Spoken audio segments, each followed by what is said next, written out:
comme Moshe Rabbeinu, voilà, on est à la page Res Tzadik Dalet, et voilà, donc on explique la Gemara dans Brachot, Daf Dalet Amud Aleph. Donc la Gemara elle dit en fait, à la base, elle dit, quand Hachem il a parlé à Moshe et qu'il lui a dit, il lui a annoncé la plaie des premiers-nés, il lui a dit, à Hatzot Laïla, Bechatzot Laïla, dans Hatzot Laïla, au milieu de la nuit, je viendrai frapper les Égyptiens. Et quand Moshe, lui, par contre, en fait, il a, comment dire, communiqué l'information à Pharaon, il a changé de ce que Hachem lui avait dit. Hachem lui avait dit Bechatzot Laïla, au milieu de la nuit, et Moshe, il a dit à Pharaon Kachatzot Laïla, vers le milieu de la nuit. Et donc la question est de savoir pourquoi est-ce qu'en fait Moshe, il a changé ce qu'Hachem lui avait dit, de transmettre à Pharaon. Alors sur ça, il explique comment dire la Gemara là-bas dans Brachot, elle explique Vamru Sham, et ils disent là-bas d'Amar Moshe, et que Moshe a dit Shema Itu Istagnine Pharaon, c'est de peur que ça veut dire comment dire les sorciers de Pharaon ils se trompent. J'espère que la connexion elle marche, on sait rien. Donc, de peur que la peur que les comment dire de la peur que ça veut dire les sorciers de Pharaon ils se trompent. Et Moshe va dire Badaïou, ils vont dire Moshe c'est un menteur, puisque finalement c'était pas à Hatzot Laïla, c'était vers le milieu de la nuit. Vous m'entendez? Ouais, t'entends. Okay, bien sûr, très bien. C'est parce que j'ai mon image frozen, c'est pour ça que je me dis, ok, je veux savoir. Ok, super. Ok, bon, donc, Shema Itu, il stagne pas, super. Donc, Shema Itu, il stagne pas. Donc, de peur qu'ils se trompent les sorciers de Pharaon, et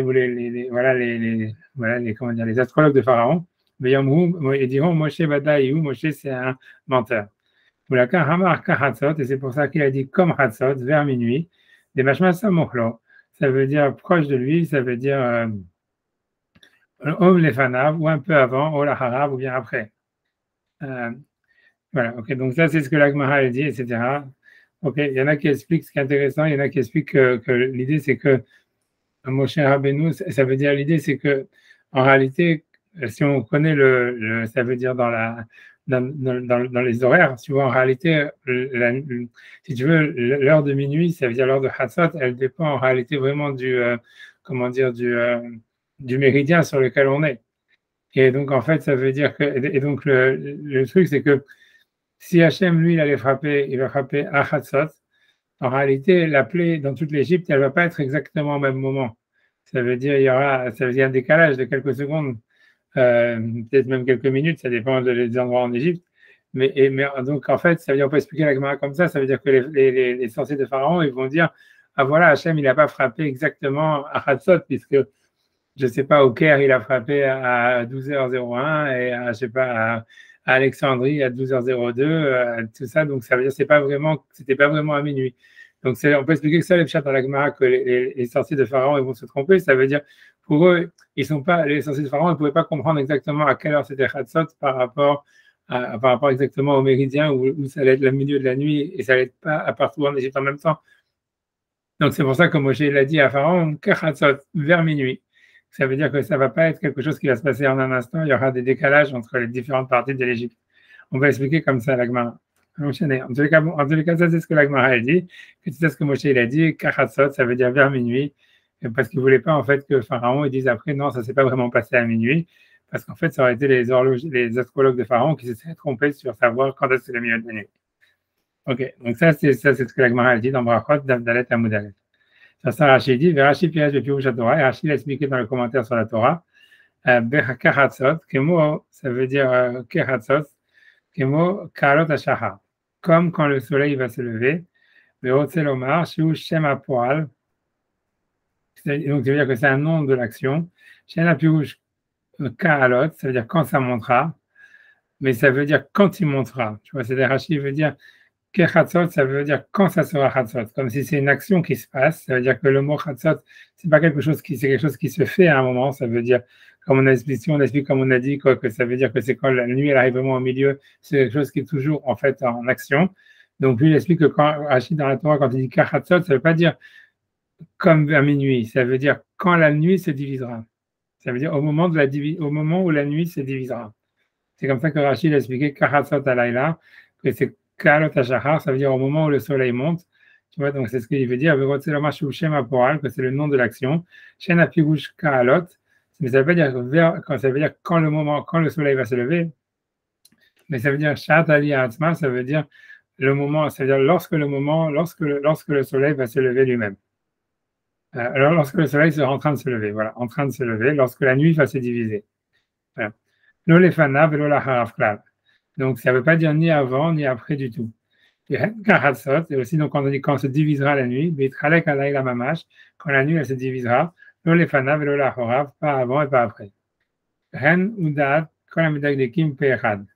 Et donc ça, c'est la vie, en réalité, de tous les, comment dire, le commentateur, de tous les grammairiens, que quand le passage qui dit Kahasot alayla, ça ne veut pas dire vers minuit, mais ça veut dire quand la nuit se divisera. Shirushem Apoal, Minakal, Minaché Elamed, et ça, franchement, je ne sais pas bien ce que ça veut dire, je n'ai pas envie vraiment d'entrer dedans. Ça veut dire que c'est un sujet, ça veut dire que c'est un verbe, donc c'est quand elle se divisera, et que c'est la manière, dans sa manière simple, quand on enlève le lamed he, tu vois, c'est ici, ça veut dire les hartzot, ou quelque chose comme ça, les hatzot, et ça devient kahatzot, ça veut dire quand elle se divisera. Donc, ad shadavar ou barou meod benehem, ben safek bezeklan. Donc, jusqu'à ce que la chose elle est très claire pour eux, qu'il n'y a aucun doute là-dessus, que Kahatzot, ça veut dire quand se divisera la nuit, et pas vers minuit. Et donc, a priori, ça serait comme une question sur le Talmud, c'est-à-dire, si Rashi, quand il a dit Kahatzot, ça voulait dire quand la nuit se divisera, donc c'est pas comme la Gemara a voulu dire qu'il a dit vers minuit, pour que les Égyptiens ne disent pas, voilà, Moshe s'est trompé. Ok, donc lui, il dit comment, en fait, si tu veux, comment rétablir la question, et si tu me c'est de dire, bonjour. Ouais, c'est-à-dire, c'est la question ici du Maharal, c'est-à-dire c'est comment en fait rétablir, comment rétablir, bonjour, attends, ok, je pense, attends, j'ai 2 secondes, j'essaie de faire quelque chose, de faire une manip. 2 secondes, Allô. bonjour, je sais que je crois que ma caméra est frozen, bonjour, et je sais Je pas sais pas si ça fait un quart d'heure que ça tournait dans le vide en fait. ça veut dire quoi? Ben, je sais pas, j'avais pas à me connecter. Je sais pas. Attends 2 secondes. Je- Mais j'ai remis ma caméra, mais je sais pas si ça a l'air d'être toujours frozen. Bon, ça, je sais pas ce qui se passe. Bon, dans 2 secondes. Bon, j'arrête de jouer, ça sert à rien de toute manière. Je sais pas pourquoi ma caméra a disparu. Bon, je sais pas. C'est encore un bug de Google. Bon, enfin bref, bon,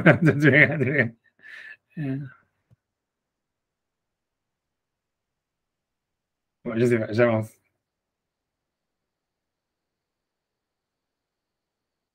Bon, j'avance. Ok, donc en fait, je sais pas, donc je sais pas, on était en train d'expliquer la Gemara dans Brachot, on est à la page 294, Reste Sadik Dalet, et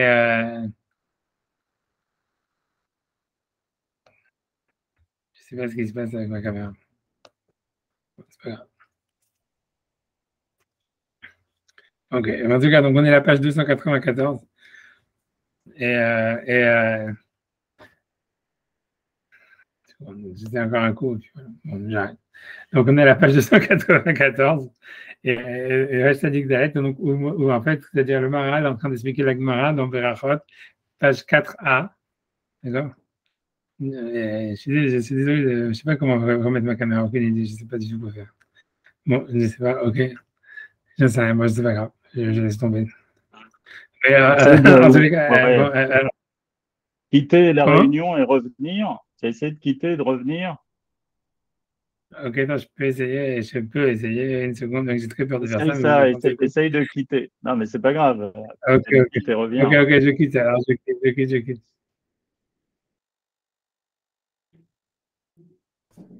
Ouais, mais c'est l'autre, ça change rien. Hum.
C'était quelle page, Thierry? Resh Tzadik Dalet. Ok. 200. Tzadik Dalet. Et c'est moi, j'ai pas. Ok, je vais chercher. C'est le troisième BR. Troisième BR Shalosh Mishnah Ouais. Shlishit aussi. Alors, Shalosh, ok.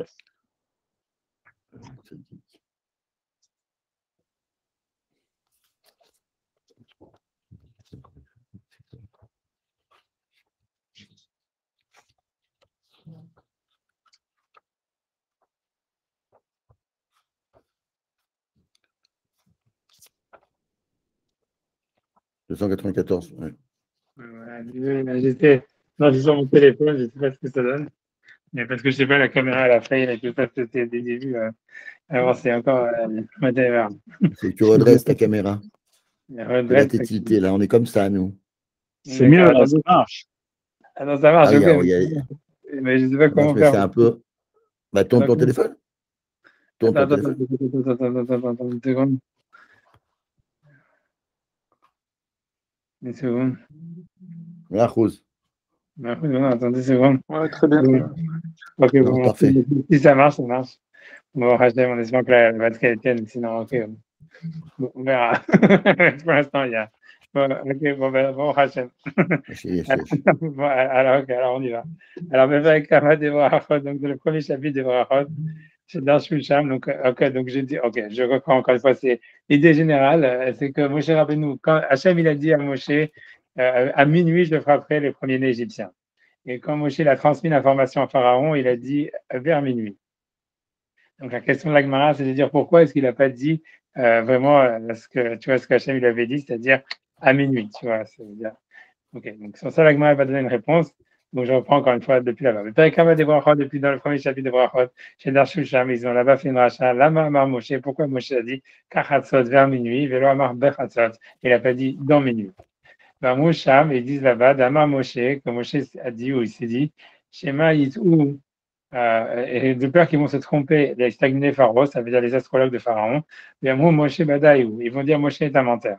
Le Kahamar Karatzat, c'est pour ça il a dit vers minuit, les Mashma Samokhlo, c'est-à-dire, c'est l'impression que ça veut dire proche de Hatzot, ou proche de minuit, Olefana, Vola Horav, ça veut dire ou bien avant ou bien après, mais pas d'une manière, comment dire, pas vraiment, pas d'une manière précise. Ok, donc ça, c'est ce que l'Agmara a dit. Donc, c'était pour que comment dire, les astrologues de Pharaon, ils n'aient pas de mots à se dire, voilà, que Moshe s'est trompé. Comme j'ai expliqué, qu'a priori, normalement, ça veut dire Chatzot Laïla, le milieu de la nuit, ça dépend en fait du méridien, ou je sais pas comment ça s'appelle, du parallèle, je sais pas comment on dit, du parallèle, et que donc en réalité, dans toute l'Égypte, le Chatzot, ça n'allait pas être au même moment, c'est au contraire. Ça veut dire à Alexandrie, Chatzot, c'était pas la même Chatzot comment dire, qu'au Caire ou n'importe où. Et donc, en fait, les Égyptiens, eux, si ils allaient être frappés, ils allaient voir que la Makat de Chorot, elle n'avait pas eu lieu au même moment à chaque endroit. Donc, ils allaient dire, ah voilà, ce que Moshe Rabbeinu, il a dit, c'est pas vrai. Et c'est pour ça qu'en fait, Hachem, il a dit Kachatzot, ça veut dire vers minuit. Ça veut dire que c'est une plage horaire, c'est vers minuit, ça serait un peu avant ou un peu après. Ça, c'est ce que l'Agmara a dit. D'accord. Maintenant, le problème, ce que le Maral il va expliquer, c'est que en réalité, donc c'est ça un problème de détail, c'est-à-dire il va dire que dans la Torah, quand le verset dit Kahatzot Laïla, au milieu de la nuit, en fait, ça ne veut pas dire vers le milieu de la nuit, ça veut dire quand la nuit se divisera. Tu vois, c'est comme s'il y a marqué Kahatzot Laïla, ça veut dire quand la nuit se divisera. Tu vois, donc je pense que c'est marqué comme ça, je pense que c'est marqué Kahatzot Laïla ou Kahatzot Laïla. je ne sais plus si c'est avec un Sheva ou un Kama ou un Patach, mais en tous les cas, ça voudrait dire que c'est quand la nuit se divisera. Et donc, en fait, selon la grammaire, voilà, la question de la Gemara et la réponse n'ont pas lieu d'être. C'est ça ce qu'il veut dire. Et même Rachid, dans le Chumash, il n'a pas expliqué comme la Gemara. Donc, c'est ça la question qu'il va dire. Tu vois, c'est vraiment technique. En tout cas, des Rachid, puis donc Rachid, il a expliqué sur le Chumash, le Pirouche à Torah, dans le commentaire de la Torah, c'est quand se divisera, quand le soleil montera. Donc, c'est l'Omar, il veut dire chez Shem Apoal, que c'est le nom d'un verbe. Shen Apiouche Kaalot, ça ne veut pas dire quand il montera, quand il montre, ça veut dire vers la montée ou comme la montée. Rak, simplement, donc comme si ce serait une approximation, comme minuit ou comme quand le soleil monte. Mais ça voudrait dire non, Rakshat Aliyah Atma, c'est quand le soleil monte. Ça veut dire c'est le soleil est en train de monter. Donc ça serait une action progressive qui se fait. Donc, car Hatzot Laïla, c'est un verbe, c'est quand la nuit se divisera. Et quand la nuit se divisera, Hachem il frappera les premiers-nés, ni avant ni après. Donc c'est ça ce qu'il explique. Et donc c'est-à-dire quand la nuit se divisera vraiment, ça veut dire vraiment au milieu, ni avant ni après. Donc c'est contre ce que la Gemara elle a dit, que c'était une approximation, que le mot kachatzot, ça voudrait dire vers minuit. Ça serait une autre traduction. Ça serait pas quand la nuit se divisera, mais ça serait vers minuit. Il dit, mais après ça, ici, et c'est l'avis de tous les grammairiens. Seulement, il veut dire voilà, les Vénézra, etc. Bref, chez vous, Shem Apoal, que c'est un verbe. Minakal, dans la forme simple, ça veut dire transitif direct. Minachel Lamed He, quand on enlève le Lamed et le He. A priori, ça voudrait dire que ça serait les Chatzot ou les Hichatzot. Ce serait ça le verbe, les Hichatzot. Et Kachatzot, c'est quand elle se divise la nuit. Hachadavar, donc il dit Hachadavar ou Baour Meod, BNM, donc au point où c'est très clair aux yeux de tous les grammairiens que c'est ça le sens du pasouk, tu vois. Ben, ça fait que Bezeklal, ils n'ont aucun doute là-dessus. Omnam, donc voilà, il disait Der Hamed Agdekim, ça c'est la manière de traduire des versets suivant la grammaire. Kilo Yabitu Hakal Temunat Amila, c'est-à-dire que eux, un grammairien, il va regarder en fait, comment dire, le mot, la forme du mot telle qu'elle est et sa traduction. La mishkal, ça veut dire suivant la ponctuation, on va être surato et sa forme, et tapnito, je sais pas, et sa structure, on va dire. Mais kasher salem tavnit amila ou mishkala, et lorsqu'ils ont trouvé donc la structure du mot, et on va dire c'est sa ponctuation, mais yad gosgrim, à ce moment-là, ils décident qu'amila azot, mixer azot, que ce mot-là, il vient de cette racine-là, et biltish yasimu alev, pirouche amila kal, sans faire attention au sens du mot lui-même. Et à ce moment-là, ils expliquent, ça veut dire le sens du verset ou du mot, même si c'est peu probable. Ce qui veut dire, en fait, ça veut dire que comme Moshe, il est dit à Pharaon, quand la nuit se divisera, c'est hyper peu probable. Ça veut dire, tu vois, tu vois, c'est ce que veut dire, c'est que c'est possible que dans la grammaire, ça veut dire ça, mais qu'en fait, c'est pas, voilà, il n'avait rien à dire. Moshe, il n'avait pas besoin de dire à Pharaon, quand la nuit se divisera. Si vous voulez lui dire à minuit, il lui dit à minuit. Si jamais vous voulez dire vers minuit, il dit vers minuit. Mais qu'il lui dise quand la nuit se divisera, voilà, c'est ça, tu vois, c'est de la poésie, tu vois, de Val, tu vois. Et c'est pas le style de Moshe quand tu parles à Pharaon de commencer à faire, tu vois, je sais pas, tu vois, des vers, quoi. Donc, c'est ça ce qu'il dit. Donc, il dit Kahatsa, donc il dit donc ils expliquent le mot, même si dans le contexte, en réalité, c'est bizarre. Il dit Benzeder Hachamim. C'est pas donc c'est comme à chaque fois, comme on a vu la semaine dernière, que pour lui, l'idée principale, c'est de voir c'est quoi l'idée du texte, c'est quoi l'idée principale, pas simplement le sens littéral, et que voilà, au niveau technique, on s'en fiche, tu vois, c'est comment est-ce que le texte pourrait nous parler, on va dire. Benzeder Hachamim, donc c'est pas le chemin des sages du Talmud. Eux, les sages, donc ils expliquent à chaque fois le mot dans son contexte, et ça veut dire dans sa situation.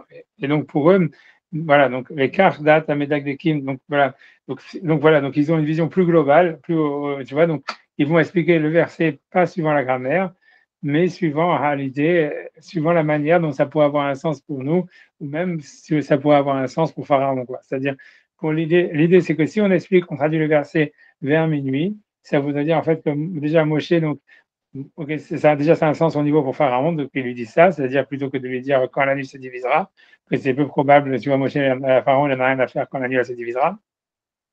Et deuxièmement, c'est que pour nous, ça prend un sens. Ça veut dire, voilà, même si toi, tu es sûr de ton coup, si tu penses que ne laisse aucune chance à l'autre, de contester ce que tu dis. Même au prix de passer, toi, pour un imbécile un peu, tu vois. C'est-à-dire que je vois Pharaon, ça veut dire que c'est ce que la Gemara veut dire. C'est ce que la Gemara dit, le mode, les Shancha, Lomar, Eni Yodea. Apprends ta langue à dire je ne sais pas. C'est ce que la Gemara continue sur ça. Ça veut dire, Moshe, il savait exactement quand c'était Hatzot, etc. Il aurait pu largement dire, voilà, à minuit. Il savait qu'Hachem, il savait, mais il s'est dit, voilà, les astrologues de Pharaon, ils vont rien comprendre, etc. Après ça, ils vont contester ce que moi j'ai dit. Alors, autant les dire un truc qui me fait passer moi pour un imbécile. Ah, je sais pas quand c'est minuit, tu vois, ça veut dire vers minuit, mais qu'au moins eux, après, ils sont obligés d'accepter que c'était vrai, tu vois. Et voilà, donc il y a un message moral derrière, il y a un message moral, il y a un message, ça veut dire il y a une leçon de morale, de technique. Donc ça fait parler le texte, ça nous fait parler le texte à nous, tu vois. Alors que si jamais on explique comme Rashi, Kahatzot, ça veut dire quand la nuit se divisera. Ok, on n'en a rien à faire vraiment de qu'est-ce que la nuit, elle se divisera ou elle se divisera pas, etc. Donc c'est ça ce qui veut dire. Il veut dire que les sages, ils cherchent pas, ça veut dire ils n'interprètent pas le verset de la Torah. Leur but c'est pas de savoir c'est quoi le sens de la traduction grammaticale du mot. C'est d'abord comment est-ce qu'il peut avoir un sens dans son contexte et comment il peut nous parler à nous, quoi. Et c'est ça l'étude de la Torah des sages. Voilà, c'est pas de faire la traduction, voilà, la traduction. Et c'est pas grave s'il y a une contradiction entre les deux, si c'est pas vraiment, ça veut dire si c'est pas, comment dire, voilà, si c'est une contradiction, si jamais ça correspond pas à la traduction grammaticale. C'est pas une, voilà, c'est ça ce qu'il veut dire. Enfin, donc, il dit, donc, c'est pour ça, donc, Ben Zeder Hachamim, donc je reprends à la fin de la dernière colonne, de la première colonne de la page 295. Ben Zeder Hachamim, ce n'est pas le chemin des sages.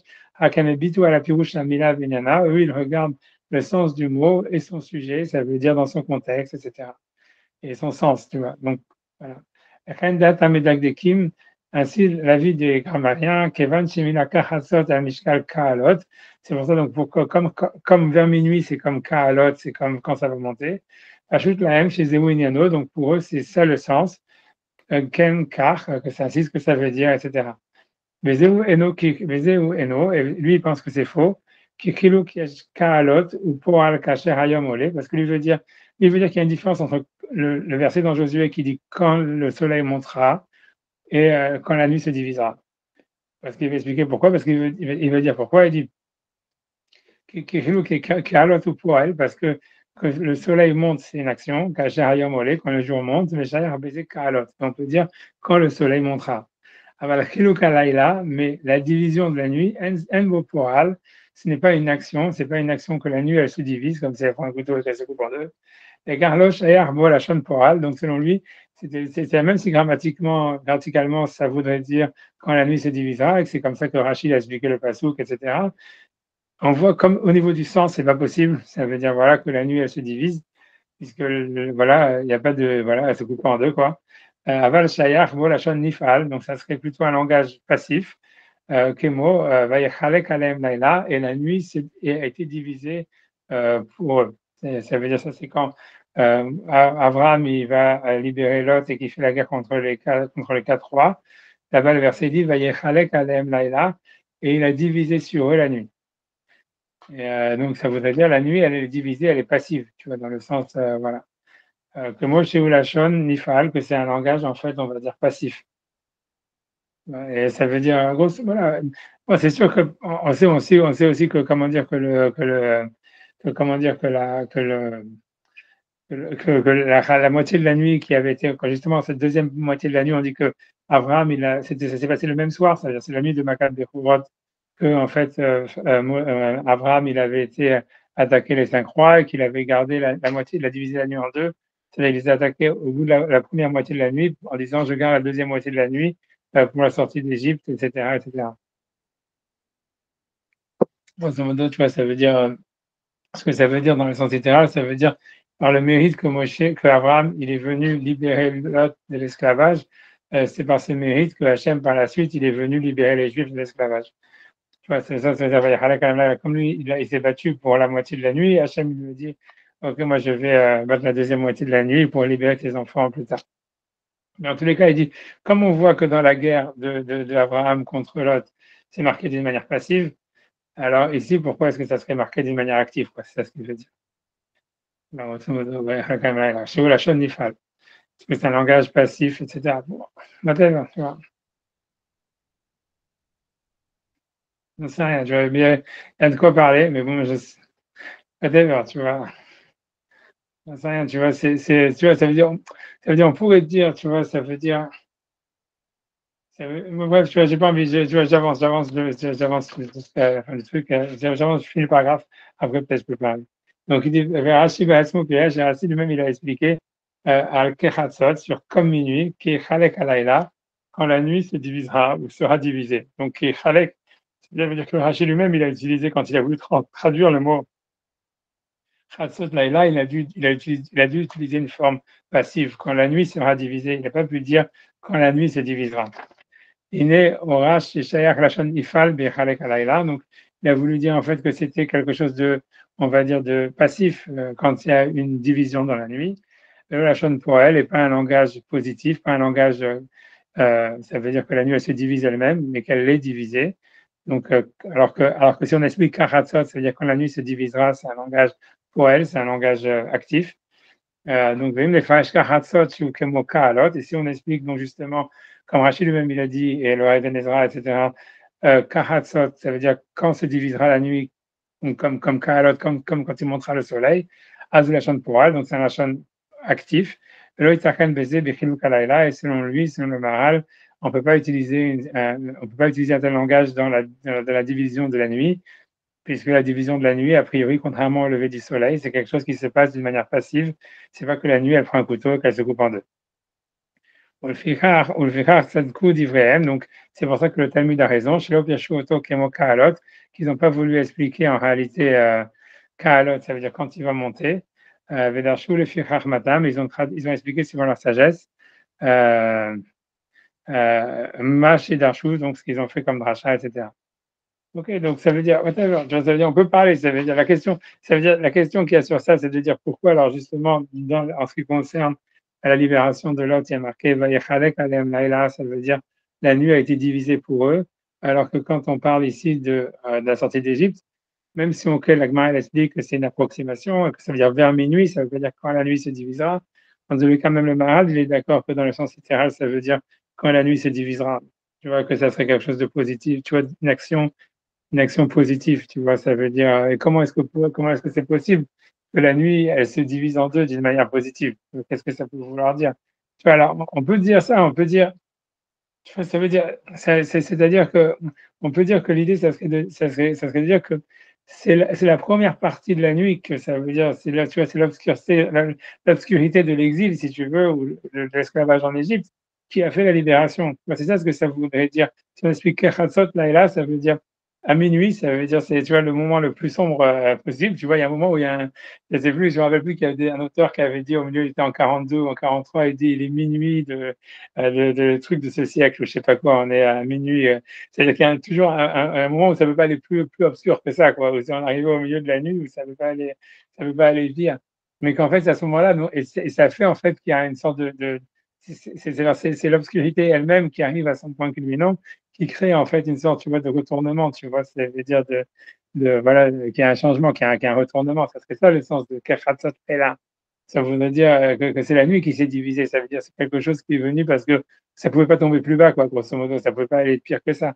Comme tu vois, comme dans les Midrashim, ils disent avec que les Bnei Israël, ils étaient tombés dans les 49 portes d'impureté, que s'ils étaient restés une minute de plus, ils auraient été complètement assimilés. Donc ça voudrait dire, en fait, tu vois, c'est que la nuit, elle s'est divisée dans le sens où, parce qu'en fait, elle s'est divisée elle-même dans le sens où, mais ça veut dire le renouveau, il est venu parce qu'on on était tombé vraiment le plus bas possible, quoi, quelque chose comme ça. Ça pourrait être ça le sens ça pourrait être ça le sens comment dire, de Kahatot Laila. C'est quelque chose comme ça, tu vois, parce qu'on a l'impression que ça veut dire moi je dis cette idée-là parce qu'en fait, on a cette idée, on a l'impression que ça c'est l'idée, même tu peux lier par rapport à Purim et par rapport à, voilà, ça c'est morceau d'Ashlichit, voilà, je dis, non, toi, morceau d'Ashlichit, c'est pas mal. Ça veut dire inédit. Ce que tu vois, c'est que quand tu regardes dans la Gemara, dans ta Tanit, tu vois, il y a marqué Mishenir Nasada Marvim Bisimcha, tu vois, ça veut dire depuis que Adam il rentre, alors on est Marvim Bisimcha. Et quand c'est à la fin de Ta'anit, c'est dans le 4e Pérec, je ne sais plus quelle page c'est, tu vois, mais tu peux regarder. Et en tous les cas, et il y a marqué, Rachid là-bas, il dit, pourquoi il dit Mishin Hasadam Rabim Besimcha? Parce que elle dit parce que il y a eu la libération à Purim, et après ça, il y a une libération de Pessah. Comme ça, il dit. Ben Purim, c'est des jours de délivrance pour le peuple d'Israël, parce qu'il y a eu Purim et Pessah. Je crois que c'est ça ce qu'il dit Rachid. Si tu regardes là-bas, dans la chambre de Rachid, c'est à peu près ça, etc.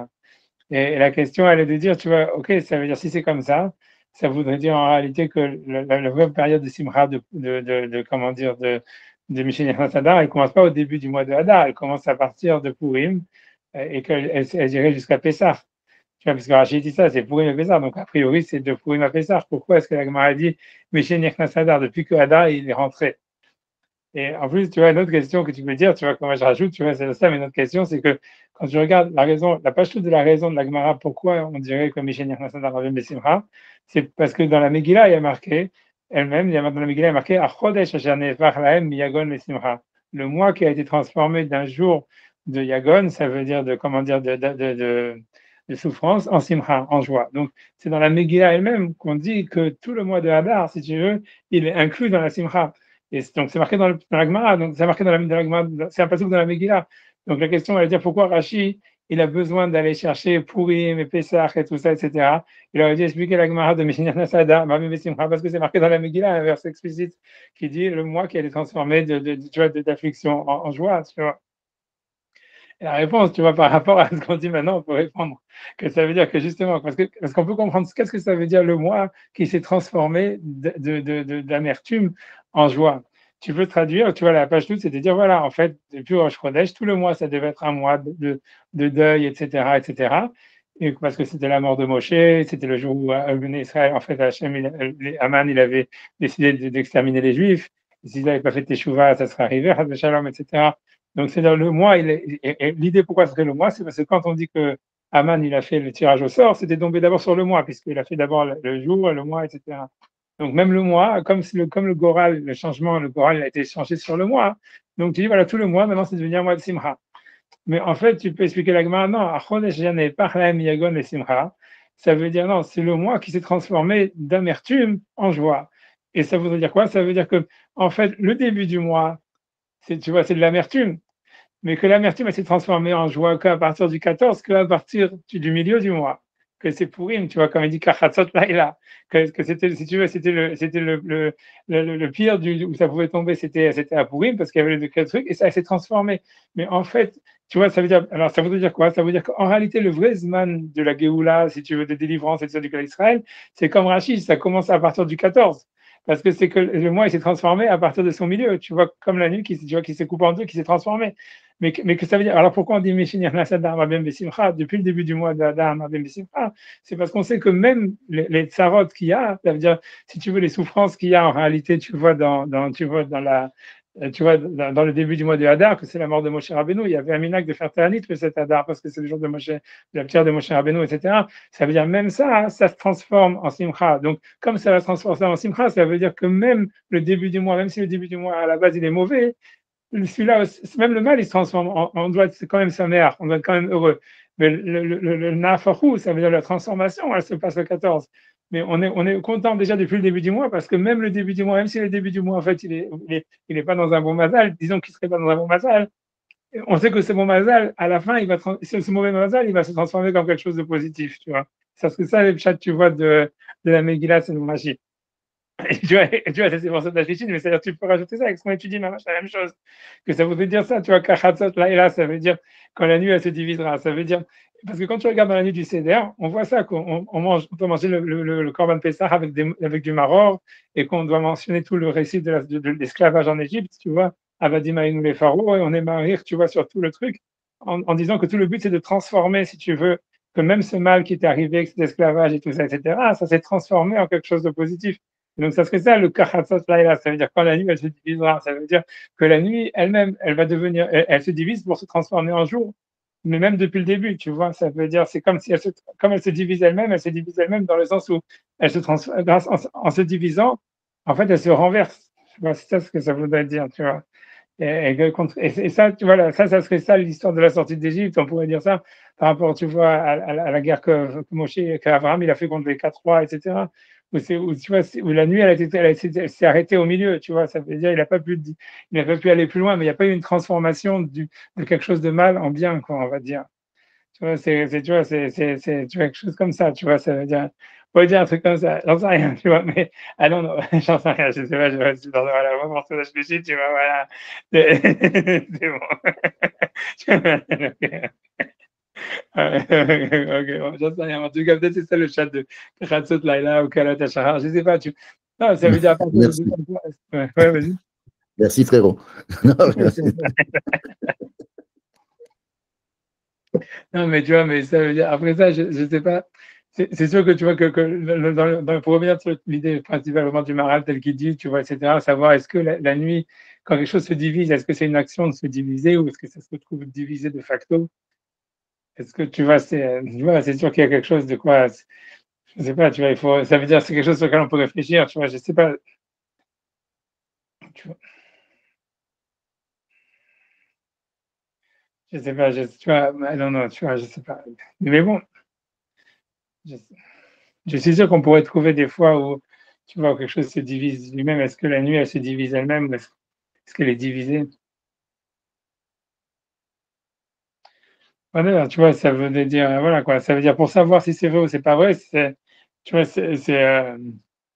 parce que souvent, ça veut dire si on réfléchit vraiment, ça veut dire si on veut techniquement réfléchir sur ce qu'il dit, ça veut dire techniquement, lui, il fait une distinction entre quand le soleil se lève et quand la nuit se divise. Il dit quand le soleil se lève, ça peut être dit d'une manière positive parce que le soleil il se lève. Mais quand la nuit, elle se divise, c'est pas qu'elle se divise, c'est qu'en fait, elle est divisée d'une manière passive. C'est ce qu'il dit, tu vois. Alors qu'en fait, si tu réfléchis d'une manière, on va dire, comme un astrologue, quoi, ou comme un astrologiste, ou je sais pas quoi, en fait, tu vois, c'est le mouvement des astres, il est exactement la même, tu vois. C'est-à-dire que la nuit, elle se divise parce qu'en fait, si tu veux, le soleil, il avance. Et donc, ça fait qu'à un moment, si tu veux, la nuit, mais ça se fait dans un mouvement, tu vois, c'est positif, quoi, la nuit. Ça veut dire, si tu dis que le mouvement du lever du soleil, c'est un mouvement positif, alors le mouvement de la division de la nuit en deux, c'est aussi positif, tu vois. Ça veut dire, parce que tu vois, ça veut dire, c'est deux actions, ça. Oui, mais la nuit, le soleil, il est actif, enfin, quelque part. Ouais, Alors que ouais. c'est que par réaction, enfin, c'est par l'absence de soleil qui fait la nuit, c'est pas elle n'est pas active, Ouais. elle est un résultat, et donc par définition, elle n'est pas. Maintenant, comment penser qu'elle se divise elle-même, Ouais, non, c'est toi, tu dis comme le mal, quoi. Le Ah, mal, c'est ça, tu dis ça. Tu dis, ça veut dire, en fait, oui, ça veut mais dire la raison. Ouais, alors c'est la comment limite. dire qu'elle se divise? Si elle se divise elle-même, ça veut dire que le malheur, il aurait une limite. Non, Par non, ça veut dire définition, il pas. va se Après, elle retourner. dit qu'elle se divise elle-même. Tu vois, ça voudrait. Ouais, ok, ouais, c'est ça. Moi, j'aurais dit que si on dit qu'elle se divise elle-même, ça veut dire que c'est ça. Ça veut dire quelque chose comme ça. Ça veut dire. Tu vois, j'essaie de réfléchir, mais Hmm. ouais, ça voudrait dire quelque chose comme ça. Parce que ça veut dire que voilà, que.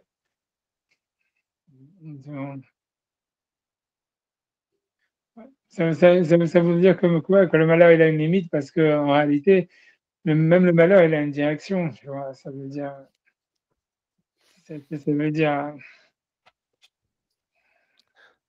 Les Bnei Israël, ils auraient été comment ça s'appelle, libérés de toute façon. C'est-à-dire que c'est leur statut d'être à ce point-là malheureux qui a créé la Géoula, ou c'est autre chose?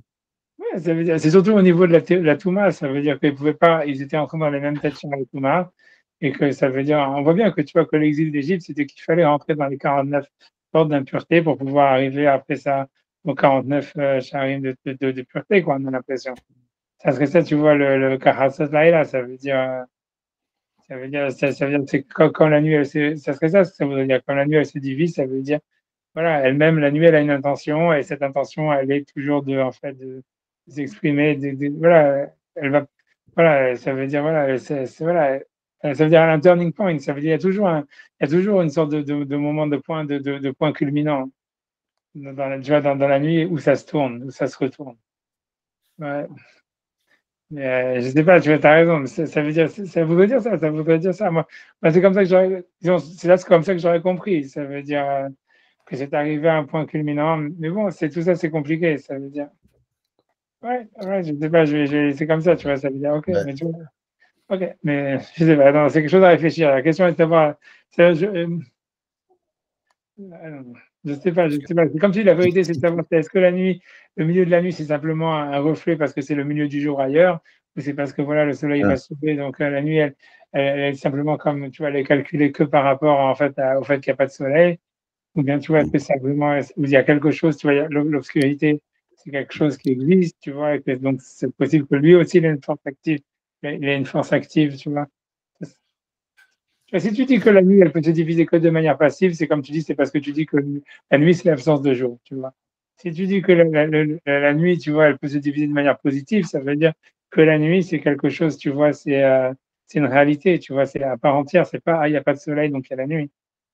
Et tu vois, c'est ça, c'est ça, tu vois, Ouais. Et ça pose, c'est un problème théologique, et Dieu dans tout ça.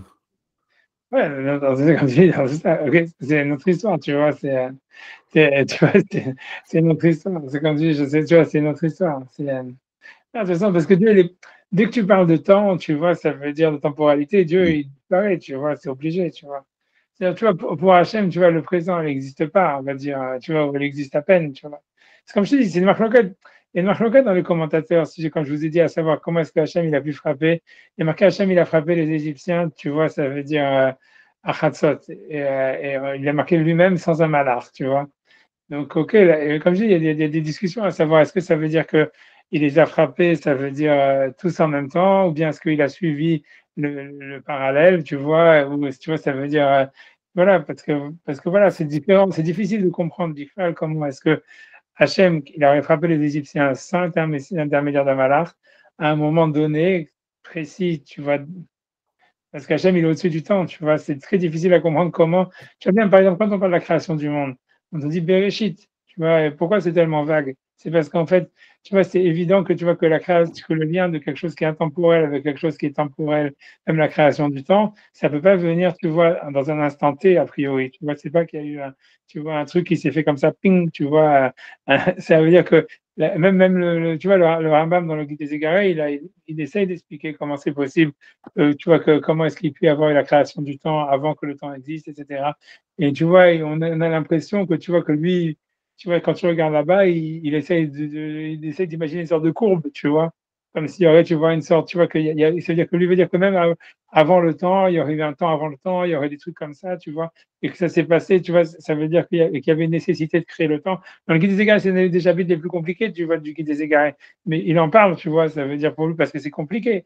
Tu vois, en tout cas, d'une manière générale, ce qui est sûr, c'est qu'on a l'impression que le Bereshit, c'est pas un instant T, qu'il y a eu un instant A où c'était le début du monde, tu vois. C'est que ça s'est fait, même, tu vois, on voit bien que voilà, c'est Bereshit au commencement, où, tu vois, donc on sent que c'est quelque chose qui s'est fait, qui a pris du temps, on va dire, quoi. Voilà, ça veut dire quelque chose qui s'est fait de manière progressive, que c'est pas en un instant que Hachem, il a pu créer quelque chose, tu vois, ça veut dire créer du temps, créer un espace et tout ça, etc. Et que la connexion entre quelque chose qui serait intemporel au-dessus de l'espace et du temps, c'est quelque chose de complètement, ça veut dire, qui est existant, évidemment, mais qui est complètement, tu vois, qui passe par des intermédiaires, qui passe par un processus et tout ça, etc. Tu vois, c'est pour ça que tu vois, as le Maaseh Bereshit, tu as les 10 étapes de la création, tu as les 10 jours de la création, tu as les 10 paroles et tout ça. C'est comme si des intermédiaires, comme si tu vois, Hachem, il connecte avec la matière ou tu vois, avec l'espace, etc. Tu vois, ça veut dire, tu vois, connecter quelque chose qui est transcendant avec quelque chose, tu vois, qui serait, tu vois, limité, tu vois. Et ça, tu vois, c'est ce qu'on voit dans le Maaseh Bereshit, si tu veux.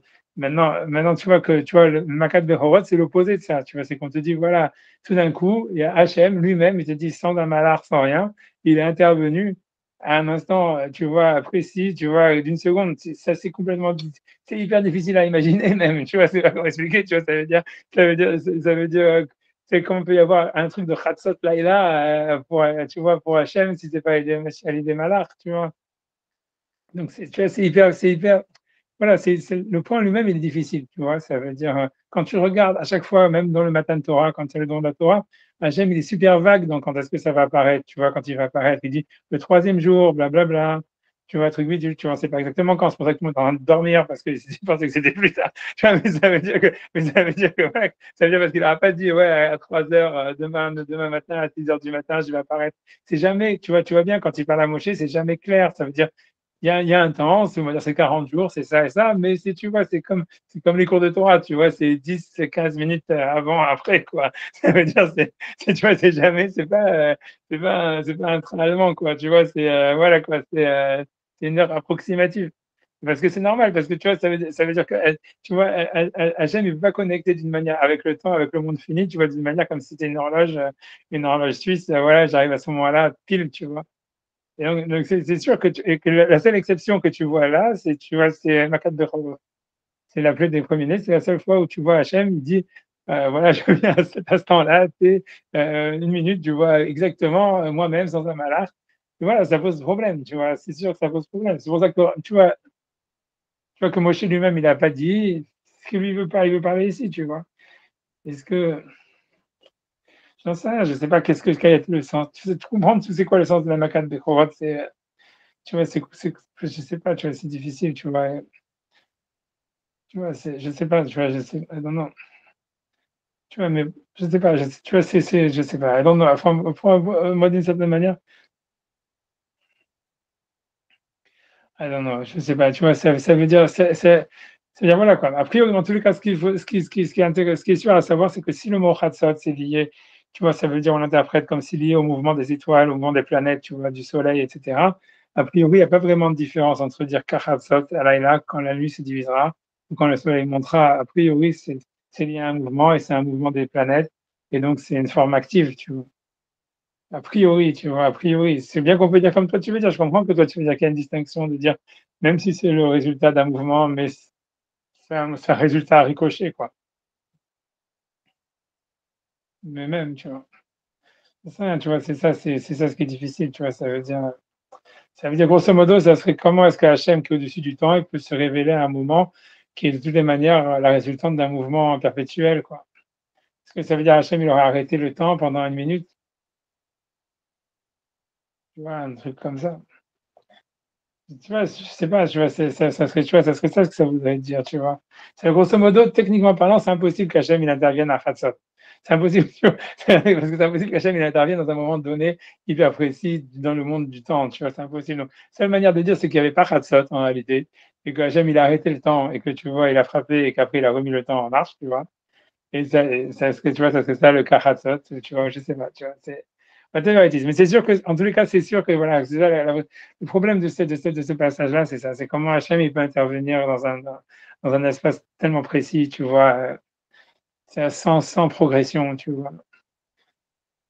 C'est surtout ça, c'est l'effet soudain, tu vois, c'est-à-dire que la grosse différence qu'il y a entre Makat Bechorot et tout le reste des miracles, et tout le reste des dévoilements d'Hachem, c'est qu'il y a toujours une progression dans tout le temps, normalement. Ça veut dire, quand tu regardes, tu vois, par exemple, avec le sang, il lui dit, tu vas prendre ton bâton, tu vas frapper le machin, tu vois, il lui dit de faire quelque chose qui est une action symbolique ou qui est une action qui a un impact et qui va faire que, en fait, tu vois, les grenouilles ou l'eau se transforment en sang, même si il y a une accélération, une exagération du système, tu vois, mais en tous les cas, il y a un système, c'est pas que tout d'un coup des grenouilles apparaissent en un instant en Égypte.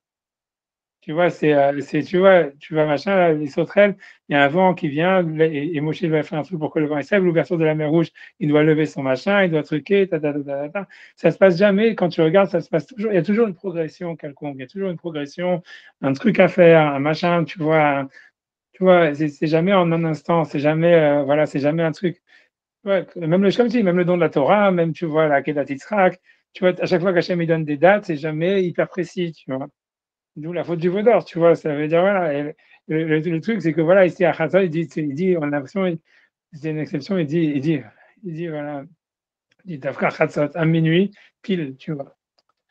Et, et on voit pas, tu vois, l'intérêt du là, tu vois, pourquoi est-ce que, tu vois, je sais pas. D'ailleurs, honnêtement, tu vois, c'était toute la plaie des premiers-nés, elle est très difficile à comprendre, tu vois. Whatever. Tu vois, je sais pas, tu vois, j'en sais rien. Ça veut dire, dans d'autres textes, tu vois, je sais pas, tu vois, je sais pas. Ça veut dire, parce que à part l'histoire du Kahasot Laïla, de dire que ça serait, tu vois, le point culminant de l'exil et tout ça, c'est aussi, ce qui est sûr aussi, ce qu'on voit dans les Yetziat Mitzrayim, dans la plaie des premiers-nés, c'est que la plaie des premiers-nés, elle a pu avoir lieu que quand les Bnei Israël, ils ont mangé le Korban Pessah. Et tu vois, même il y a des Midrashim qui disent que tu vois que c'était à chaque fois que les Égyptiens, les Bnei Israël mangeaient un kazeï de Korban Pessah, qu'il y avait un premier Égyptien qui mourait. Et tu vois, et que tu vois, il y a des Midrashim qui disent comme ça, tu vois. Et que tu vois, mais que dans ce sens-là, ça veut dire, tu vois, que Kachatzot Laïla, ça veut dire quand les Bnei Israël, parce que le Zman du Korban Pessah, a priori, c'est juste Kachatzot, tu vois. Et tu vois, et donc ça voudrait dire, tu vois, ça voudrait dire quand les Bnei Israël, ils auront fait ce qu'ils devaient faire eux dans leur partie de la nuit, alors Hachem, tu vois, il va faire ce que lui doit faire dans la deuxième partie de la nuit. Tu vois, c'est ça ce qu'on a l'impression, tu vois, ça serait ça l'idée, tu vois, c'est que les Bnei Israël, ils avaient un tikkun à faire pendant la première partie de la nuit. Toute la nuit du Seder, normalement, tu vois, elle doit être finie avant Chatzot. Tu vois, et ça veut dire qu'il y a un tikkun qui est fait dans cette première partie qui fait que Hachem, dans la deuxième partie, il intervient, tu vois. Tu vois, je sais pas, honnêtement, tu vois, tout ça, je sais pas, j'ai avancé un petit peu, mais bah, c'est des questions, tu vois, mais c'est sûr que c'est ça la problématique du texte, tu vois, la problématique qu'on a plus, ouais, c'est parce que si c'est comme ça, on a l'impression de savoir, en fait, c'est comme s'il y avait une rupture entre ce que l'homme il fait et ce qu'Hachem il fait, tu vois. Et ça veut dire, on voit ça, tu vois, ça voudrait dire comme ça veut dire l'exemple, ça voudrait dire, voilà, tu vois, ça veut dire, dans ce sens-là, peut-être, tu vois, c'est cette direction qu'il faut réfléchir. Tu vois, ça serait dans la relation avec la Ishtadlout, tu vois, c'est-à-dire, ce que ça voudrait dire comme ça veut dire, vous, les Bnei Israël, vous avez une Ishtadlout à faire. Vous devez acheter le Korban Pessah, vous devez le faire la Shrita, vous devez mettre le sang sur les linteaux, vous devez le manger, tout ça. Et vous, à ce moment-là, Chatzot, il y a un moment où c'est Chatzot Laïla, c'est vous avez fini ce que vous devez faire. Et maintenant, moi, j'interviens, tu vois. Moi, maintenant, je libère, je frappe les premiers-nés, je fais ce que j'ai à faire moi, tu vois. Et tu vois, ça voudrait dire en fait que même s'il y a, comment dire, il y a un problème, quand un homme il fait les choses, il doit faire des efforts, il doit faire des actions, etc. En fait, des fois, en fait, le résultat de ces actions, il n'a aucun rapport avec ce que lui il avait dit, quoi. Ça veut dire, c'est comme si un point de rupture où finalement, il y a l'ouverture de si tu veux, l'ouverture de la mer Rouge, elle arrive, ça veut dire la Siyata d'Ishmaël, elle arrive, mais c'est comme si c'est venu, tu vois, d'une manière, tu vois, inattendue, tu vois, ça veut dire que ça veut dire, mais il y a quelque chose à faire qui fait que toi, tu as fait ta partie, après Hachem, il fait sa partie, tu vois. Ça serait ça l'idée du Kachatzot, qu'on a l'impression. Et que tu vois, que ça serait, tu vois, et que voilà, que Abraham, lui, tu vois, il a pris l'initiative d'aller faire la guerre contre les cinq rois. Tu vois, la même chose, peut-être, tu vois. Je sais pas, tu vois, ça serait ça, dans ce sens-là, sinon, ça serait ça l'idée, tu vois. Le Kachatzot, ça veut dire que toi, tu fais une moitié, moi, je fais la deuxième moitié. Et qu'il y a un moment où, si tu vois, où ça se coupe, tu vois, je sais pas. Mais tu vois, Et dans ce cas-là, le verbe il serait actif. ouais, c'est ça, exactement. Ouais, c'est ça. Ou bien que, voilà, c'est ça, que c'est pas, ça serait pas une transition, ça serait en fait une rupture.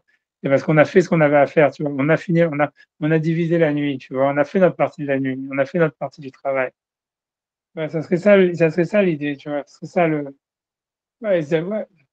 Tu vois, ça peut aussi expliquer pourquoi Moshe Rabbeinu, il a dit un langage un douteux, parce que tu vois, ça veut dire comme il n'était pas sûr si les Bnei Israël allaient faire le Korban Pessah ou pas, etc.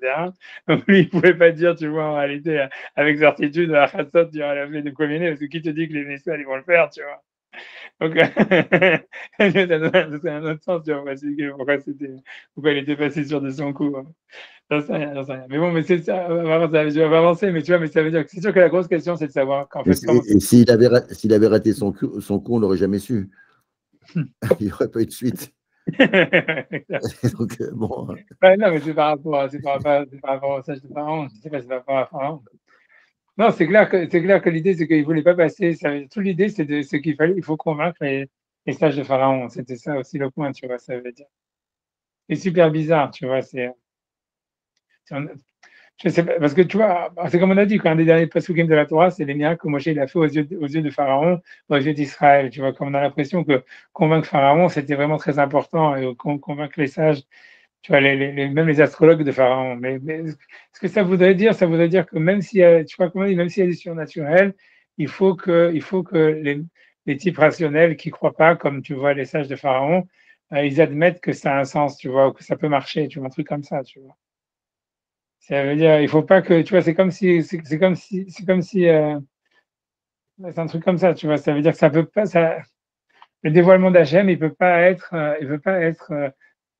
quelque chose, tu vois, de complètement, tu vois, qui fait pas sens pour les scientifiques d'une époque. C'est ça ce que ça veut dire, tu vois, qu'il fallait. Moshe Rabbeinu, il voulait pas que tu vois, parce que tu pourrais dire, qu'est-ce qu'il en a à faire que les trucs de Pharaon, ils sont, tu vois, ils disent qu'il s'est trompé.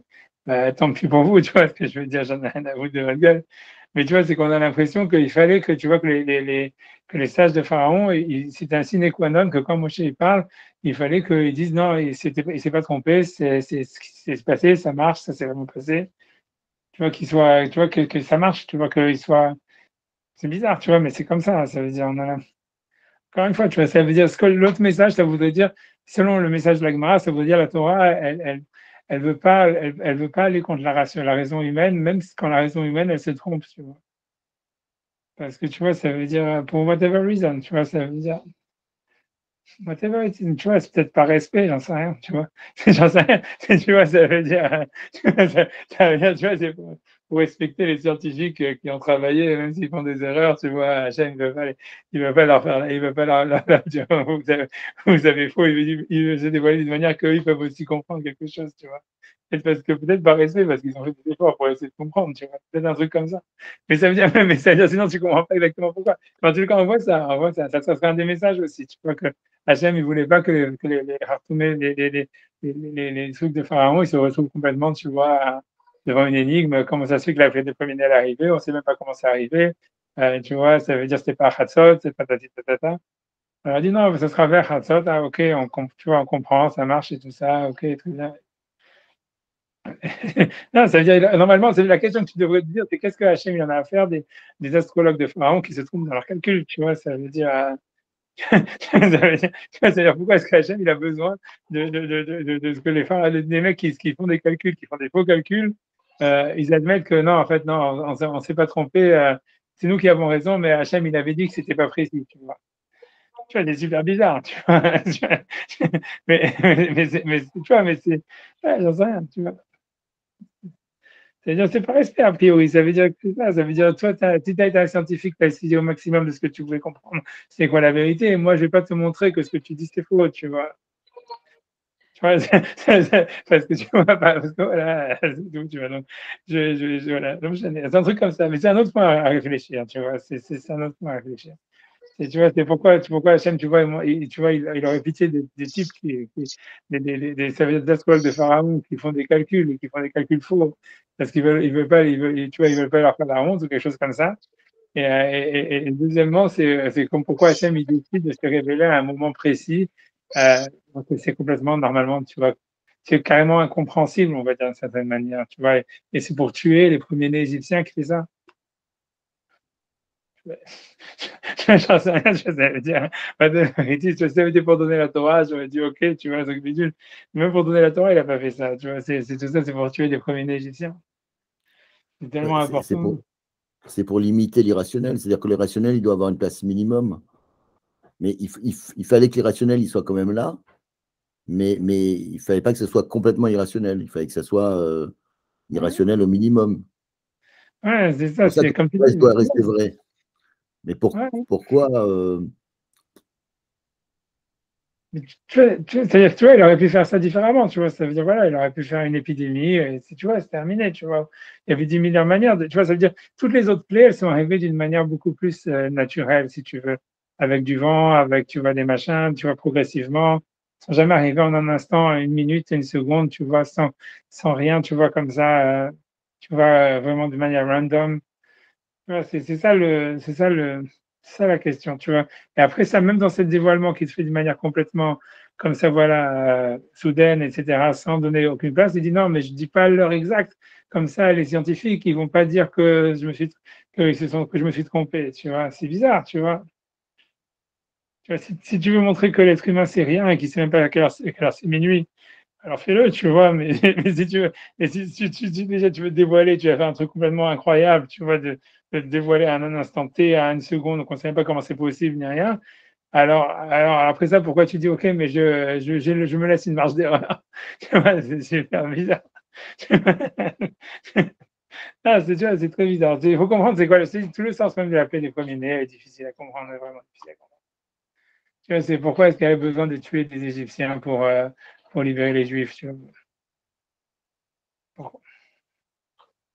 Tu vois, c'est comme si on, c'est comme si on a besoin je sais pas. Ça veut dire, La seule manière de comprendre ça, c'est comme on a dit, c'est qu'en fait, ce qui était le principal, c'était vraiment parce que tu vois, en fait, ce que tu regardes, c'est-à-dire ce qui est sorti de la Makat Bechorot, ce qui est sorti de la Makat Bechorot, c'est vraiment l'éducation juive. Tu vois, c'est-à-dire, ce que ça veut dire, c'est que c'est le rapport à la filiation. Ça veut dire, parce que tu vois, ce qui fait, tu vois, si tu veux, un des miracles de la sortie d'Égypte, à mon avis, que c'est arrivé à la sortie de la Makat Bechorot, c'est que les Juifs, ils transmettent la Torah à leurs enfants. Tu vois, c'est qu'il y a un Bechor, il y a un premier-né, il y a une succession, tu vois, ils se sentent dépositaires, tu vois, d'une tradition, d'un héritage et tout ce que tu veux qu'on veut transmettre. C'est le sens que moi j'avais entendu de Rav Ronstein, c'est-à-dire que le Bechor, c'est celui qui transmet, si tu veux, au cadet, c'est celui qui joue par définition le sens enfin, qui joue cette transmission, quoi, et en décapitant, on va dire, tous les premiers d'Égypte, on a décapité l'Égypte elle-même. On a mis une rupture fondamentale. C'est-à-dire que l'Égypte, après, elle n'a plus jamais été la même. Elle a laissé, je veux dire, il y a eu, c'était terminé, quoi. C'était, je veux dire, et ce leadership, justement, il est passé, cette fonction-là, elle est passée au Bnei Israël, quoi. Je pense que s'il y avait un truc à faire pour arrêter, on va dire, une civilisation et laisser la place à une autre, c'était la seule chose à faire d'une certaine façon. Mais pourquoi est-ce que Hachem il aurait voulu détruire? Tu vois, on n'a pas l'impression qu'Hachem il voulait vraiment, tu vois, détruire la civilisation égyptienne. Il n'a pas vraiment détruite. Hein, ça veut dire, après, on entend parler encore des Égyptiens bien plus tard, quoi. Ça veut dire, tu vois, c'est. Ah, moi, je pense encore une fois. Ouais. C'est pas évident Non, que non, ça ait le même sens. Elle avait peut-être une emprise absolue. Après, elle n'a jamais été dans cette position de leadership absolu, même si c'est resté une grande puissance, sûrement. Il y a d'autres puissances qui sont apparues, je veux dire, qui ont rivalisé avec elle, qui ont proposé des modèles différents, j'en sais rien. Mais non, mais peut-être il y avait cet enjeu-là. non, c'est sûr qu'il y avait. Moi, je pense plutôt que tu vois, il faut prendre d'une manière plus, tu vois, c'est encore une fois comme spirituel, comme la Kedat Yitzhak et tout ça. Ça veut dire, c'est comme si, parce que tout le but, c'est toujours à chaque fois que Hachem, il doit, si tu veux, se retirer de quelque chose pour que les Juifs, ils puissent se sanctifier, tu vois, pour que les êtres humains, à travers les Juifs, ils peuvent se sanctifier. Donc, c'est comme ce que ça veut dire en réalité, c'est que, en fait, normalement, chez les Goïms, tu vois, ça veut dire le rapport de transmission, tu vois, il devrait exister, tu vois, ça veut dire de la même manière que les Juifs, ils se sentent dépositaires d'un message et que pour eux, c'est important de le transmettre, etc. Tous les Goïms, ils devraient avoir la même chose, mais qu'en fait, mais en fait, Hachem, il a détruit ça de chez eux, tu vois, si tu veux, ce rapport à la tradition et tout ça, etc., par la Makat Bechorot, pour que les Juifs, eux, ils puissent se sanctifier, puisque c'est toujours la même chose. C'est-à-dire, Hachem, il doit se retirer de quelque chose, tu vois, pour pouvoir, en réalité, pour que le peuple d'Israël, ou pour que ceux qui veulent, on va dire, eux, ils fassent redescendre la Shekhinah dedans. Tu vois, ils le resanctifient. Donc, ça voudrait dire, en réalité, ça veut dire qu'à la base, ça voudrait dire, en fait, comment ça veut dire que le rapport père-fils, en réalité, c'est le rapport le plus, si tu veux, là où il y a le plus de Kedusha d'une manière naturelle. Puisque tu vois, comme je l'ai expliqué, tu vois, c'est qu'a priori, l'idée, c'est que comment ça fonctionne? C'est que Hachem, Hachem, il a créé le monde, il est obligé de se retirer de la matière, tu vois, pour créer le monde. Donc, en fait, il fait un timsum, ça veut dire il se rétracte pour créer quelque chose d'autre qui n'est pas lui. Après ça, le travail de l'homme, c'est de refaire descendre tu vois, la Shekhinah dans le monde et de recréer l'unification d'Hachem à un autre niveau, on va dire. C'est comme ça que ça fonctionne, on va dire, la mécanique. Et tu vois, j'avais dit, tu vois, qu'en fait, que la raison pour laquelle il avait eu besoin de faire la faute du premier homme, c'est parce que Hachem, il était tellement proche de la nature humaine que lui, il pouvait pas se retirer, en fait, tu vois, de la nature humaine lui-même. Il pouvait pas le faire. Il fallait que l'homme, il fasse une faute pour qu'il puisse se retirer de lui et que par la suite, maintenant, l'homme, mais c'est ça la finalité de la chose, pour que l'homme, finalement, il puisse, par les mitzvot ou par, etc., par sa relation à Hachem, refaire descendre la Shekhinah dans son propre corps. Tu vois.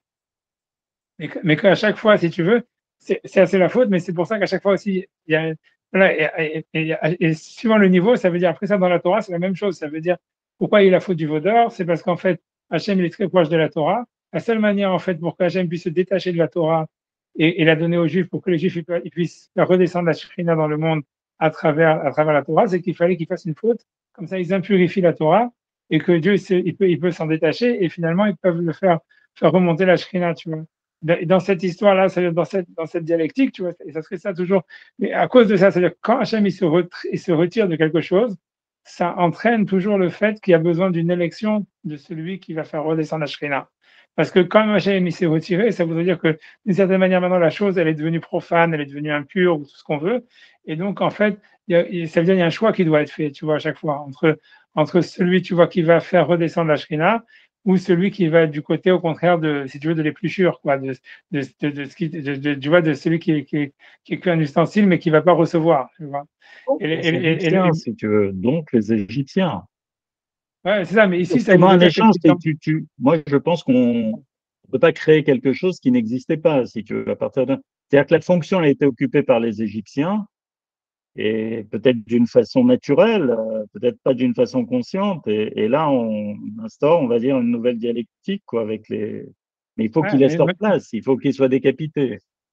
Ouais, mais je pense aussi que le pshat, c'est que Hachem, en fait, dans la fleur des premiers-nés, il s'est retiré de la relation père-fils, tu vois.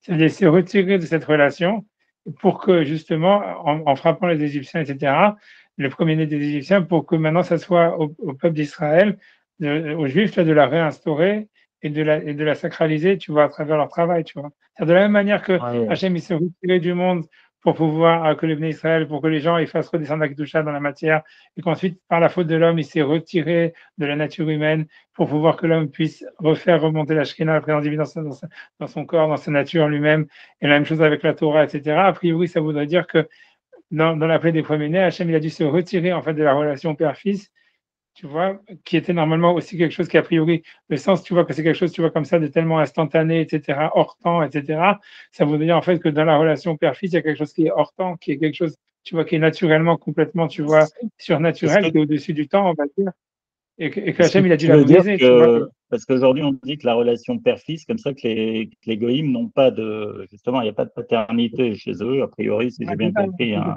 des On l'a pas renseignements, justement de là. et ça n'existe que pour Israël. Donc, est-ce que c'est Maintenant, une à partir dimension de qui existait avant Mekat Bechorot pour les nations et qui a disparu, qui leur a été retirée pour donner une ça dynamique serait ça le à. plan.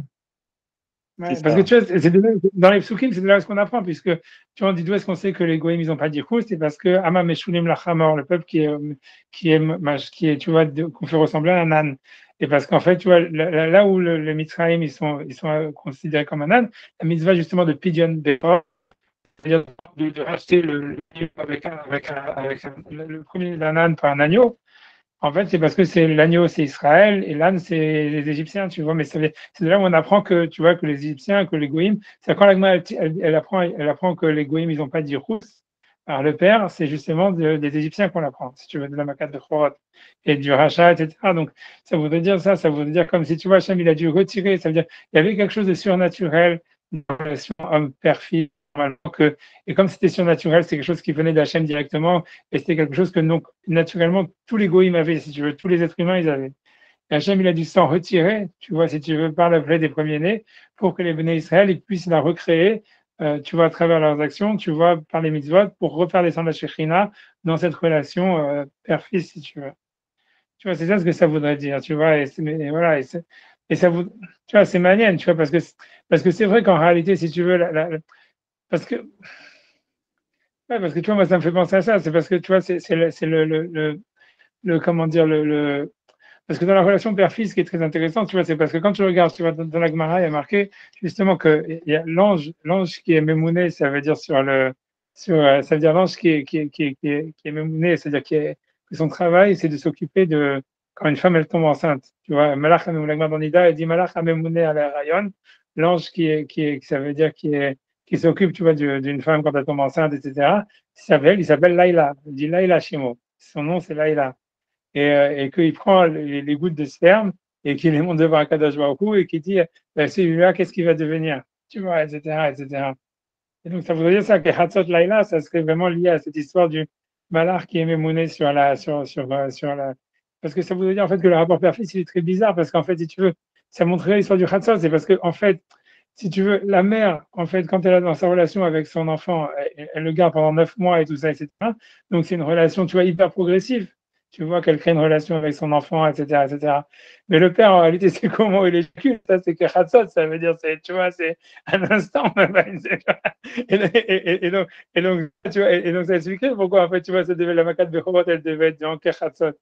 Tu vois, ça veut dire à un instant T, tu vois, il apprécie parce que c'est lié à la relation, tu vois, père-fils, tu vois, que c'est un truc, tu vois, qui est presque un côté surnaturel, mais qui en même temps se base, tu vois, sur un instant T, quoi. C'est bizarre, tu vois, ça veut dire que quelqu'un, il semble lié à son fils, rien que parce que, tu vois, il a eu un truc d'une minute, tu vois.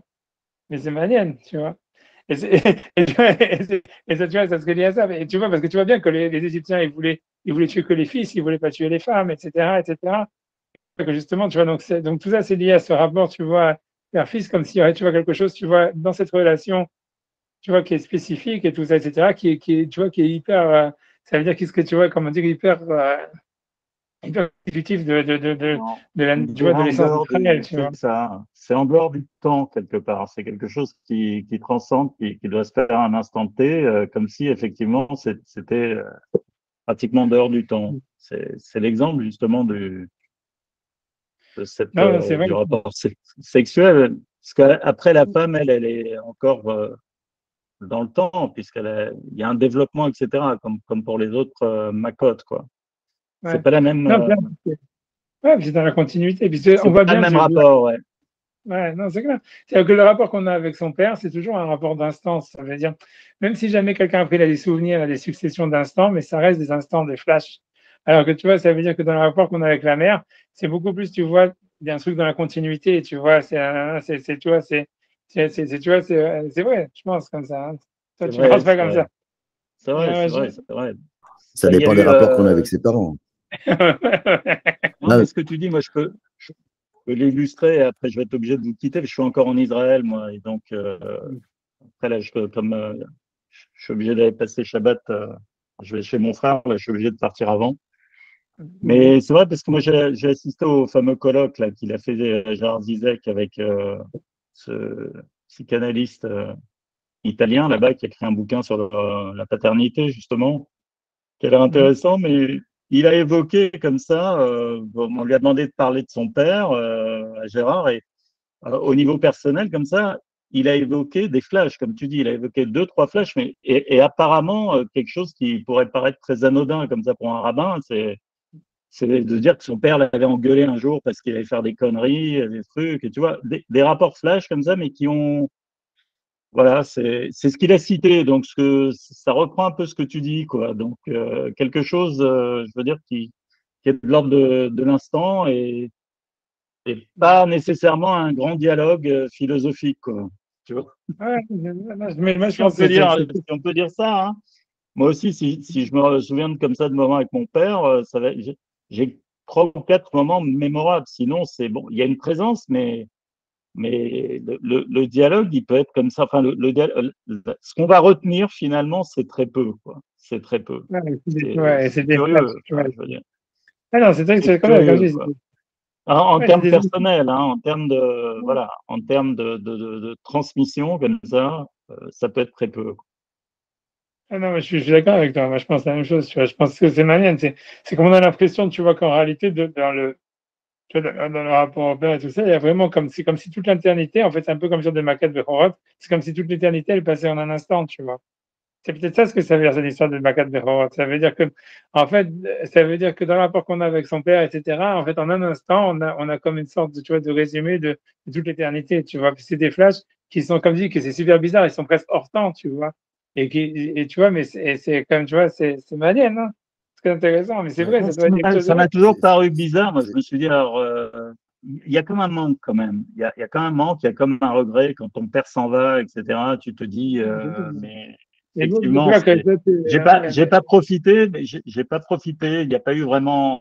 Mais en fait, j'ai l'impression que ça a l'air, d'après ce que tu expliques, dans l'ordre des choses, quoi, d'une certaine façon. Ça a l'air d'être voulu comme ça. ouais, c'est nécessaire. C'est comme ça que ça se passe, tu vois. Parce que je sais, tu vois, je sais pas pourquoi c'est comme c'est manienne, tu vois, c'est manienne.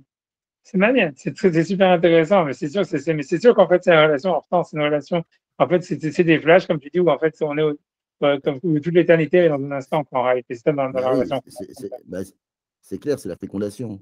Le père, il joue un rôle qu'à à un seul moment, après, c'est la mère qui prend le relais. Ouais, c'est ça, exactement. Tu Donc, vois, ça veut il est dire vraiment les très instantané. ouais, Bah, c'est ça. Donc, le Pechatot ce- Laila, c'est cela l'éjaculation. dit, Je veux dire. C'est ça ce que je veux oui, mais dire. C'est comme cela il dit, a fait la grande Hachem, quoi, quand il a créé le peuple d'Israël, il a inséminé le peuple d'Israël à Chatzot Laila. Et que, ouais. mais tu vois, mais le truc, c'est de savoir, tu vois. Non, c'est manienne, c'est super intéressant. C'est intéressant et c'est super rigolo, tu vois. Ça veut dire pourquoi est-ce que ça serait, tu vois, tu vois, Chatzot ou banquet Chatzot, ou tu vois, c'est manienne, tu vois. Ça veut dire, tu vois, ça veut dire ça. Non, mais Après, ça, c'est c'est sûr sûr que que. Ouais. le rapport à la mer, il est beaucoup plus longitudinal, puisque par Ouais. définition, tu es les 9 mois dans le ventre et tout ça. Donc, c'est normal que le rapport soit longitudinal. Mais avec mon père, moi, j'ai l'impression que c'est quand même des rapports qui m'ont. Alors, je ne sais pas effectivement le dire dans des instants, mais en tout cas, ça m'a vachement formé, quoi. Je veux dire, je suis vraiment. J'ai pas senti ça comme une ponctuation, j'ai senti ça comme un cadre qui était complètement présent tout le temps. Ouais, je sais pas, je sais pas. Je comprends ce que tu dis, je comprends. Ça, je sais pas. Après tout, peut-être que chacun est différent, hein, tu vois, c'est ton expérience. Non, mais je suis d'accord, ça veut dire, tu vois, ça veut dire, c'est chacun son expérience. C'est pour ça que c'est subjectif, hein, on veut pas le dire. Mais moi, j'ai l'impression, moi, tu vois, c'est quand, tu vois, j'ai l'impression que malgré tout, tu vois, ça veut dire, je sais pas comment expliquer, c'est que, tu vois, parce que même si, tu vois, ça veut dire, au niveau dans le temps, on peut avoir une relation très longue avec son père, etc., etc. Mais je pense que, je sais pas comment ce qui est bizarre, c'est comme il a dit, c'est qu'à la fin, tu vois, c'est après coup, ce qui te reste, c'est des flashs, et surtout, tu vois, c'est comme si c'était, tu vois, je sais pas comment, tu vois, c'est quelque chose comme ça. Ce qui reste, c'est des flashs, c'est quelque chose, c'est quelque chose qui est hors temps, tu vois. Je sais pas comment expliquer. Au fond, c'est quelque chose, Ouais, tu vois, c'est comme si toute oui. l'éternité, comme toute ta vie, où tu vois tout ça, c'était quelque chose tu vois, qui s'était passé, que tu vois, qui s'est passé en un instant, tu vois. Je pense que tu vois, en fait, l'idée, tu vois, du coup de foudre, par exemple, tu vois, quand les goïms, ils disent, tu vois, le meuf, il avait une femme et il a un coup de foudre et tout ça. Moi, je pense que ça, c'est vraiment, en fait, la relation homme-père, tu vois. Que c'est comme une sorte de coup de foudre. C'est dans le sens où, tu vois, c'est quelque chose, je sais pas comment expliquer, tu vois, que c'est quelque chose qui se passe en un instant, qui est intense et tout ce que tu veux, même si ça s'étend dans la longueur, même si après, il y a un contenu idéologique, un contenu, tout ce que tu veux, tu vois, des idées, des machins, tout ce que tu veux, tu vois. Mais n'empêche que, en réalité, tu vois, la relation elle-même, tu vois, tu vois, elle est vraiment hors temps, elle est vraiment, tu vois, elle est au-dessus, tu vois, presque, tu vois, tu vois, on a l'impression qu'elle a duré qu'un instant, en réalité, tu vois. Je sais pas comment expliquer, tu vois. Tu vois, c'est un truc comme ça, tu vois. Moi, je pense qu'il y a du vrai, je pense qu'il y a ça, je pense que voilà. Tu vois, je pense que ça, tu vois, ça expliquerait en fait, tu vois, quelque chose, ça expliquerait vraiment, tu vois, quelque chose de très. Au niveau de la psychanalyse, tu vois, ça serait un truc, c'est un créneau super porteur, parce que ça voudrait dire que, en fait, Freud, il s'est trompé quand il disait que l'homme, à travers sa femme, il cherche le rapport à la mère. En fait, il recherche le rapport au père, et c'est pour ça que c'est vous à l'échec. Je pense que c'est ça, la psychanalyse. Ça veut dire, tu vois, que Fort possible. tu vois, C'est c'est fort ça. possible. Ouais, c'est Ah, ça.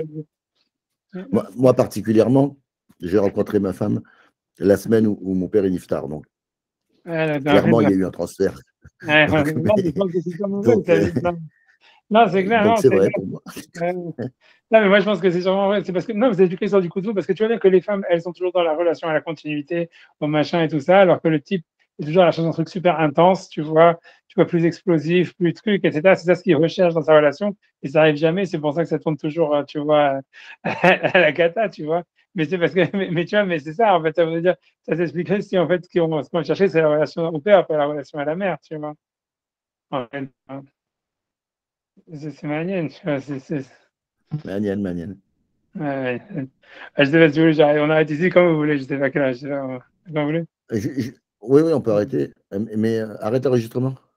Ok, d'accord, attends, tu vois que je sais, parce que l'enregistrement, je l'ai vu sur l'ordinateur, là, je ne sais pas du tout comment si je peux l'arrêter même Ah, Attends, je vais commenter sur l'ordinateur, je vais voir ce que ça va donner. Parce que mon ordinateur, il a frozen, je sais pas, tu vois, c'était un petit, tu vois, c'est un peu. Attends, je vais tenter mon coup. Hein. T'as raison, comment je fais pas pour. Si je peux enlever non, mais l'enregistrement. Attends 2 secondes. Ah, parce que. En tout cas, Shabbat Shalom, en tout cas. Shabbat Shalom. Attends, il y a un nouveau qui est. Shabbat Shalom. Attends 2 secondes. On n'est plus que Parce que je deux. sais pas. Ok, je crois que je peux pas Bon, arrêter l'enregistrement. c'est pas. Ah, si, c'est Jonathan. Oui, c'est Jonathan qui l'a. Mais je sais pas, la vérité, c'est parce que tu vois, mon ordinateur, je t'explique l'histoire. C'est que dans mon ordinateur, je sais pas, il y a une face recognition. Alors, je vais essayer déjà, même ça marche pas. Attends, je vais Ah, essayer. Attends 2 secondes. C'est maintenant qu'on a Jonathan, expert en informatique, qui va nous sauver. Attends 2 secondes. Attends 2 secondes. Attends 2 secondes. Attends 2 secondes. 2 secondes. Une seconde. Laisse-moi faire une dernière Non, tentative mais enfin, d'arrêter l'enregistrement. j'ai juste une demande. Ouais. Si tu peux poster cet enregistrement d'AFCA aujourd'hui, là, avant dimanche, ça m'intéresse. Ok, d'accord. Parce que je ne parle pas la Seudachlichit, mais je dois parler dimanche soir. Ah. Et donc, si je peux le revoir avant dimanche, ça serait génial, quoi. Mais bon, si tu y arrives, Ok. tu y arrives. Sinon, c'est bon, j'ai pris des notes. Ok, c'est vrai. Moi, je crois que Ok. c'était dans Ouais. l'ordi, il a pété les plombs, là. Il a J'essaie fusé. de vous Bon. connecter sur l'ordi et Non, mais donc tu vois. ok, bon, quoi qu'il. Shabbat shalom, kol tov. Shabbat shalom. Ça va, Yo, t'étais bien, là? T'as écouté? Shabbat shalom.